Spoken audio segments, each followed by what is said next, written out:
নমস্কার বন্ধু, হোমিও বার্তার পক্ষ থেকে পরিবারের সমস্ত সদস্যদের অকুণ্ঠ ভালোবাসা, প্রীতি, শুভেচ্ছা এবং আন্তরিক অভিনন্দন জ্ঞাপন করে শুরু করছি আজকের পর্ব।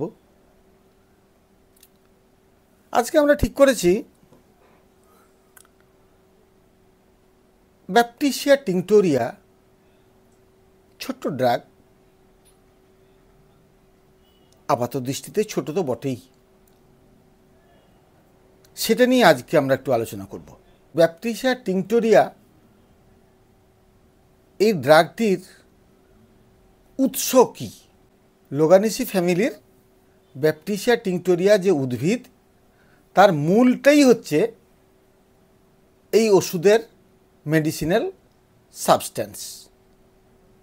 সেটাকে ফার্মাকোপেয়ার রুল অনুযায়ী সেটাকে গ্রীষ্মকালে সেটাকে কালেক্ট করতে হয়, তার পদ্ধতি অনুযায়ী সেটাকে ধুয়ে পরিষ্কার করে সেটাকে চপিং করে ম্যাসিটেশন করে ইত্যাদি ইত্যাদি যেমনভাবে ফার্মাসিতে বলা আছে সেইভাবে করে আমরা ড্রাগটা বানাই। এই উদ্ভিদের উৎসস্থলটা কিন্তু ইন্ডিয়া নয়, নর্থ আমেরিকা। উদ্ভিদটি প্রায় 6 থেকে 6.5 ফিট হাইট হয়, খুব সবুজ, মানে কালচে সবুজ হয় এর পাতার রং, আর ফুলটা হয় গোছা গোছা, লাইক ক্লাস্টার অফ ফ্লাওয়ার্স। যেমন কৃষ্ণচূড়ার গাছে যেমন থোকা থোকা ফুল হয় না, ঠিক এইরকম থোকা থোকা ফুল হয়। মুরগি ঝুটি গাছে যেরকম দেখেন আপনারা, ওরকম রংটি হয় ইয়েলোইশ ভায়োলেট, না টকটকা হলুদ না লালচে, ভায়োলেট এরকম কালারের ফুলটা হয়, খুব আকর্ষণীয় দেখতে। এর যে প্রয়োগের যে ক্ষেত্র সেটা কিন্তু মূলত enteric fever related. Enteric fever মানে fever related mainly to the intestine, এই সেন্সে আমি বলতে যাচ্ছি। এই এন্টেরিক ফিভারের আরেক নাম হচ্ছে টাইফয়েড ফিভার। তার মানে এটা আমরা পরিষ্কার বুঝলাম যে ব্যাপটিসিয়া টিংটোরিয়া টাইফয়েড ফিভারের একটি ভালো ওষুধ। এর বিশেষ বৈশিষ্ট্য কি হবে যেখানে আমরা এই ব্যাপটিসিয়ার কথা ভাবব, নাকি টাইফয়েড দেখলেই ভাবব? না, আমি প্রতিবারেই বলি, প্রতি ড্রাগের আলোচনা করে থেকেই বলি, আমাদের কন্ডিশান ম্যাচ করতেই হবে। এখন আমি টাইফয়েড সম্বন্ধে 2-4টা কথা বলে তারপর আমরা মূল ওষুধের পর্বে আসি। টাইফয়েড হচ্ছে একটা ব্যাকটেরিয়া ঘটিত অসুখ। সালমোনেলা টাইফি একটা ব্যাকটেরিয়া, যেটা যে গোল যে সেলটা, সেই সেল থেকে এই 3-4টে লেজের মতো এরকম ফ্ল্যাজেলা থাকে। দেখুন ছবিতে দেখতে পাচ্ছেন, এইটা হচ্ছে টাইফয়েডের ব্যাকটেরিয়ার ছবি। এই যে লেজগুলো দেখতে পাচ্ছেন, এই লেজগুলো হচ্ছে কিন্তু ফ্ল্যাজেলা, মানে ফ্ল্যাজেলেটেড। এটা নেড়ে নেড়ে নেড়ে নেড়ে সে মুভমেন্ট করতে পারে। কিসের মাধ্যমে এটা আমাদের শরীরে ঢুকে? দেখুন, টাইফয়েড হচ্ছে ফিকাল ওরাল রুট। একটা ইনফেক্টেড কোনো একটা ওয়াটার, মূলত or water related some sort of vegetables, অথবা স্পয়েল হ্যান্ড হতে পারে। আমি হাত পা ঠিক মতো করে শুদ্ধভাবে ধুইনি, পরিষ্কার পরিচ্ছন্ন করে সাবান দিয়ে ধুইনি, যে কোনো জলে একটা হাত চুবিয়ে দিয়ে আমি খাবার খেয়ে নিলাম, ওই ব্যাকটেরিয়াটা আমার মুখ হয়ে আমার কিন্তু পেটের মধ্যে ঢুকলো। স্টোমাক পর্যন্ত তার কোনো রকম ডিস্টারবেন্স নেই, সে ঠিকঠাক জীবিতভাবে ফ্ল্যাজেলা নেড়ে নেড়ে চলছে। যেই ইন্টেস্টাইনে ঢুকলো, মানে ডিওডোনাম পেরিয়ে, তখনই সে কিন্তু তার খেলা শুরু করলো। মিউকাস মেমব্রেনের আউটার ওয়াল ফুটো করে সে ভেতরে যাবে। ওখানে ইন্টেস্টাইনের মধ্যে যে সমস্ত পেয়ার্স প্যাচগুলো আছে, মানে পুলিশ ফাঁড়ি বলতে পারেন, সেই ফাঁড়িগুলোকে সে আক্রান্ত করবে। পেশেন্টের কি হবে? পেশেন্টের জ্বর আসবে 102 থেকে 103, 104 এরকম জ্বর। এবং জ্বরের একটা অদ্ভুত ধরন আছে জানেন। আজকে যদি সেটা 99 পর্যন্ত উঠে, তারপরের দিন কিন্তু ওটা 100 পর্যন্ত উঠলো, নামলো 99 পর্যন্ত, তারপরের দিন 99 পর্যন্ত নামলো, উঠলো 100 বা 150 পর্যন্ত, তারপরের দিন 100 পর্যন্ত নামলো কিন্তু উঠলো 102 পর্যন্ত। তার কেমন হচ্ছে? এই এই এই এই এই এই যেন সিঁড়ির ধাপ। এই জন্য এই টেম্পারেচারটাকে বলা হয় স্টেপ ল্যাডার ফ্যাশন। যে ল্যাডার দিয়ে আপনারা দোতলায় 3 তলায় ওঠেন, সেটাকে। যদি আপনি পালসে হাত দেন, দেখবেন যে ডাইক্রটিক পালস পাওয়া যাচ্ছে। মানে আমরা পালসে হাত দিলে একটা ডিক, একটাই আমরা বিট পাই, এখানে কিন্তু দুটো বিট পাওয়া যাবে। ডাইক্রটিক পালস টাইফয়েডে পাওয়া যায়। আর কি? Relative bradycardia. মানে আমরা জানি যে 1 ডিগ্রি টেম্পারেচার বাড়লে 4টে রেসপিরেটরি রিদম বাড়ে এবং 10টা পালসের রিদম বাড়ে। এক্ষেত্রে 1 ডিগ্রি টেম্পারেচার বাড়লে পালস 2টো বাড়লো, 2 ডিগ্রি বাড়লে 3টে বাড়লো, 4 ডিগ্রি বাড়লে ওই একই রয়ে গেল। এটাকে বলা হয় রিলেটিভ ব্র্যাডিকার্ডিয়া। এগুলো ক্লিনিক্যালি, এগুলো আমাদের জন্য টাইফয়েডটাকে ক্লিনিক্যালি এস্টাবলিশ করার জন্য এগুলো।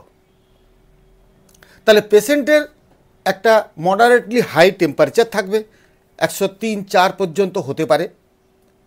তার সঙ্গে বডি এক থাকবে, হেডেক থাকবে, উইকনেস থাকবে।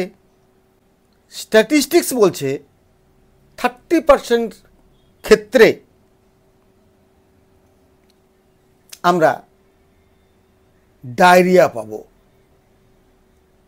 আর 70% ক্ষেত্রে আমরা কনস্টিপেশনের হিস্ট্রি পাবো। প্রথম সপ্তাহটা ওইভাবে কাটলো। সেকেন্ড উইক যখনই আসবে, তখন আমরা কিছু র্যাশ দেখতে পাবো গায়ে, কিছু লাল লাল লাল লাল কিছু র্যাশ দেখতে পাবো। টেম্পারেচার তো কন্টিনিউয়াস আছেই, পেটের একটা অস্বস্তি একটু বেশি বাড়বে, ডায়রিয়া অথবা কনস্টিপেশন যে কোনো, ওটা তো চলছেই। যত দিনের পর দিন গড়াবে, তত পেশেন্ট উইক অ্যান্ড উইকার হয়ে যাবে, হাইলি প্রস্ট্রেটেড। একটা সময় পেশেন্টের হেমারেজ দেখা দেবে। ওই যে বলেছিলাম না যে পেয়ার স্প্যাচগুলো ছিল ইন্টেস্টাইনের ভিতরে, ওই পেয়ার স্প্যাচগুলো এই ব্যাকটেরিয়ার দ্বারা ফুটো হয়ে গিয়ে ইন্টেস্টাইনাল পারফোরেশন হয়ে যাবে। তখন রক্ত পায়খানা হবে, পেশেন্ট শক স্টেজে গিয়ে একটা কমপ্লিকেটেড অবস্থা তৈরি হয়ে যেতে পারে। মৃত্যুটাও এক্ষেত্রে অনাকাঙ্ক্ষিত নয়। আজকের দিনে with the advancement of modern vaccination হয়তো পার্সেন্টেজটা অনেক কমে গেছে। টাইফয়েড হেমারেজ আজকে দেখা যায় না বললেই চলে, কিন্তু প্রত্যন্ত গ্রামে তো এটা হতেই পারে। সুতরাং আমাদের মাথায় রাখতে হবে। যেহেতু আলোচনার শুরুতেই বলেছি যে এন্টেরিক ফিভার বা টাইফয়েড ফিভারের একটা উল্লেখযোগ্য ওষুধ হচ্ছে ব্যাপটিসিয়া টিংটোরিয়া, তাহলে তারও কিছু স্পেসিফিক ক্রাইটেরিয়া পেশেন্টের মধ্যে আমরা নিশ্চয়ই পাবো, তা না হলে তো আমরা দিতে পারবো না। সেই ক্রাইটেরিয়াগুলো কি কি? প্রথম ক্রাইটেরিয়া হচ্ছে পেশেন্টের জিভ। এই যে জিভটা দেখিয়েছি দেখুন, এই যে বড় স্যালাইভেটেড টাং, দেখুন রেড প্যাপিলি আছে এবং একটা মোটা আস্তরণ আছে। মোটা পুরু একটা আস্তরণ, আর তার সঙ্গে প্রচণ্ড গন্ধ, একটা অফেন্সিভ ওডার। ব্যাপটিসিয়ার সর্বত্র, ব্যাপটিসিয়ার পেচ্ছাপের গন্ধ, ভীষণ দুর্গন্ধ, ব্যাপটিসিয়ার পায়খানায় প্রচণ্ড গন্ধ, ব্যাপটিসিয়ার ঘামে খুব দুর্গন্ধ, ব্যাকটেরিয়ার স্যালাইভেশনে খুব দুর্গন্ধ, ব্যাপটিসিয়ার দাঁত মুখ দেখতে গেলে মুখের কাছে যাওয়া যাবে না, এতটাই অফেন্সিভ ওডার আসবে। এগুলো কিন্তু ব্যাকটেরিয়ার ক্ষেত্রে খুব রিমার্কেবল। ব্যাপটিসিয়ার পেশেন্টের একটা মেন্টাল অ্যাপেথি ভীষণ রকম তৈরি হয়ে যায়, তার যেন বাঁচার চাহিদা থাকে না। আরে 5-7 দিন 10 দিনের জ্বর, এটা কী আর এমন ব্যাপার। সে যেন জীবনের প্রতি একটা বিতৃষ্ণা চলে আসে। He loses all interest of life, as if loathing of life. জীবনটা যেন তার কাছে একটা বোঝা হয়ে গেছে এরকম মনে হবে। পেশেন্ট ক্রমশ ড্রাউজি হয়ে যাচ্ছে, চুপচাপ পড়ে আছে, আর হাত দিয়ে শুধু দেখবেন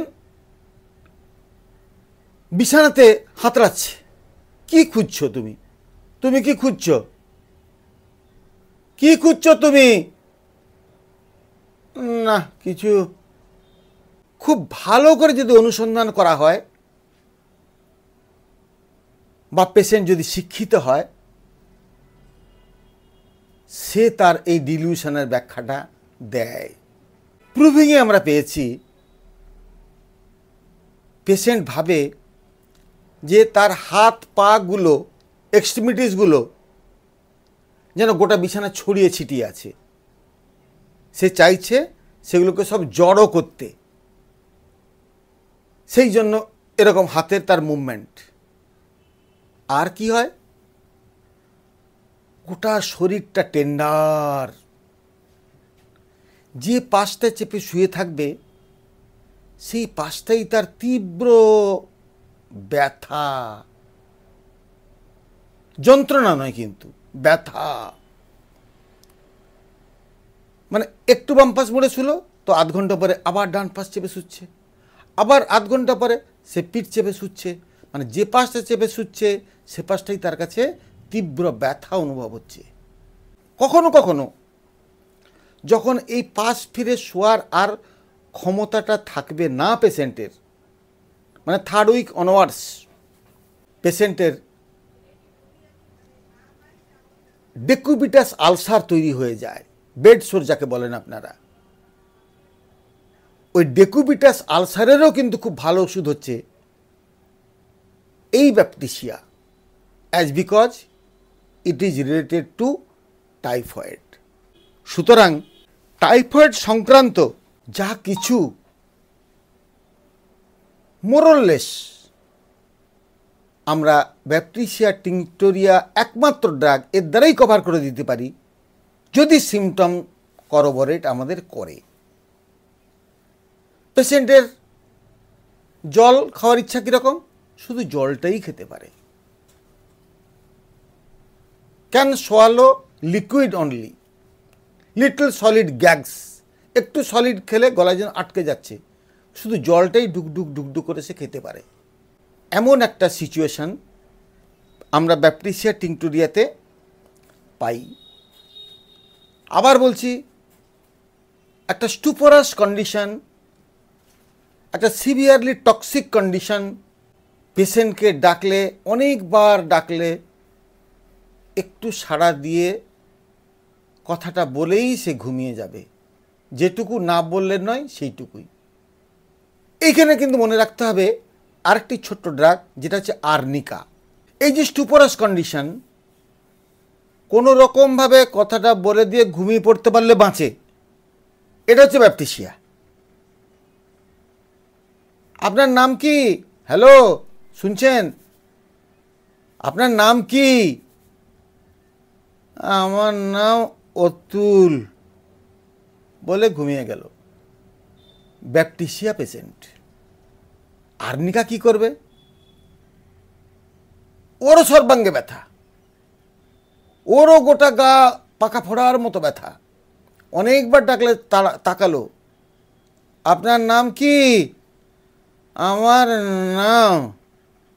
ঘুমিয়ে গেল, ঘুমিয়েই গেল। আরে আপনার নাম কি বললেন? ওই তো আমার। ব্যাস, প্রথমবার আমার নাম পর্যন্ত ঘুমিয়েছিল, দ্বিতীয়বারে আমার বলে ঘুমিয়ে পড়ল। আজও কিন্তু সারা পৃথিবীতে 22 মিলিয়ন মানুষ প্রতি বছর টাইফয়েডে আক্রান্ত হন, যার মধ্যে 30% ডেথ হয়। সুতরাং আমরা আজকের এই অত্যাধুনিক অ্যান্টিবায়োটিক যুগে এসেও আমরা যেমন টাইফয়েডকে ভুলব না, সেরকম ব্যাপটিসিয়াকেও ভুলব না। এটা আমাদের নিত্যদিন চেম্বারের কিন্তু আদর্শ সঙ্গী। আপনারা সবাই ভালো থাকুন, সবার কল্যাণ হোক, হোমিওপ্যাথি জয়যুক্ত হোক, সারা বিশ্বে ছড়িয়ে পড়ুক মহাত্মার নাম, এই প্রার্থনা করে আজকের মতো আমি বিদায় নিচ্ছি। নমস্কার।